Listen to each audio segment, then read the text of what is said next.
नमस्कार। आज 24 जून 2025 है और हमारे पास 5 मिनट्स इंडिया से कुछ अहम खबरें हैं। जी हाँ। आइए इन पर थोड़ी गहराई से बात करते हैं। ईरान इजराइल संघर्ष विराम से लेकर केरल के मौसम तक देखते हैं ये सब कैसे जुड़ा है। हाँ बिल्कुल, ये देखना दिलचस्प होगा कि एक ग्लोबल घटना का असर हमारी इकोनॉमी और बाजार पर कैसे पड़ा। और कुछ शेयर ऊपर गए, कुछ नीचे। हाँ, वो भी देखेंगे। और साथ में जमीन पर मौसम का क्या हाल है।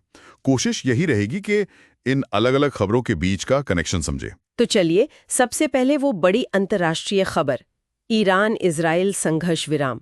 इसके आते ही भारतीय रुपया पिछले एक महीने में सबसे मजबूत हुआ। हाँ, लगभग 0.9% उछला, 85.98 प्रति डॉलर पर पहुंच गया। और वजह शायद वो कच्चे तेल की कीमतों में जो गिरावट आई 15% से ज्यादा। बिल्कुल। और देखिए, भारत जैसी इकोनॉमी के लिए ये बहुत मायने रखता है।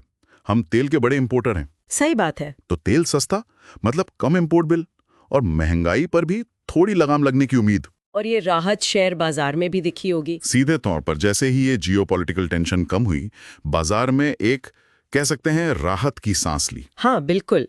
सेंसेक्स भी देखिए करीब 0.19% ऊपर गया 82,055 पर, और निफ्टी भी 0.29% चढ़ा। जी। अडानी पोर्ट्स, कोटक बैंक, ये सब शेयर भागे। ये बाजार का एक पॉजिटिव रिएक्शन दिखाता है।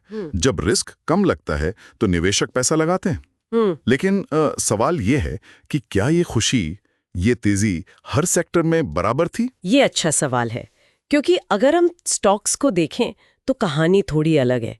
State bank of India SBI का शेयर, हाँ, वो 0.65% चढ़कर 795 रुपीस पर पहुंच गया। मतलब बाजार की औसत तेजी से बेहतर। और वॉल्यूम? हाँ, ट्रेडिंग वॉल्यूम भी औसत से काफी ज्यादा था। ये क्या दिखाता है? देखिए, बढ़ा हुआ वॉल्यूम अक्सर ये दिखाता है कि निवेशकों की दिलचस्पी ज्यादा है। शायद वो PSU बैंकों को इस माहौल में ज्यादा सुरक्षित मान रहे हैं। अच्छा, सरकारी सपोर्ट की वजह से। हाँ, उनका मजबूत डोमेस्टिक बेस है, सरकारी समर्थन है, तो अनिश्चितता के दौर में ये एक सेफ बेट जैसा लगता है।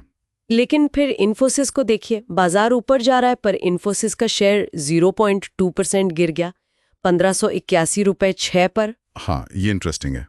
और ये अपने 52 हफ्ते के हाई से भी काफी नीचे है। ऐसा क्यों? ये बिल्कुल क्लासिक केस है कि मार्केट की हवा एक तरफ और किसी खास सेक्टर की अपनी कहानी दूसरी तरफ। मतलब IT सेक्टर शायद अभी भी वो ग्लोबल स्लोडाउन की चिंताएं, क्लाइंट्स का खर्चा कम करना, मार्जिन प्रेशर, इन सब चीजों से जूझ रहा है। अच्छा, तो भले ही जंग रुक गई हो, IT वालों की अपनी परेशानियां हैं। बिल्कुल। तो बाजार की रिकवरी भी वो सिलेक्टिव हो सकती है, हर कोई एक साथ नहीं भागता। सही कहा। तो एक तरफ ये ग्लोबल पॉलिटिक्स, बाजार, और दूसरी तरफ बिल्कुल जमीनी हकीकत, मौसम। हाँ, मौसम विभाग IMD ने केरल के 5 जिलों के लिए येलो अलर्ट जारी किया है। येलो अलर्ट मतलब भारी बारिश की आशंका। भारी बारिश और साथ में तेज हवाएं भी, करीब 60 किलोमीटर प्रति घंटे की रफ्तार तक। ओह, ये एक्टिव मानसून सिस्टम का असर है, तो वहां लोकल लोगों और प्रशासन को सतर्क रहने की जरूरत है। गाइडलाइंस फॉलो करना जरूरी है। ये याद दिलाता है कि आर्थिक रुझानों के साथ साथ मौसम जैसी चीजें भी रोजमर्रा की जिंदगी को सीधे प्रभावित करती हैं। बिल्कुल। तो आज की मुख्य बातें क्या रहीं?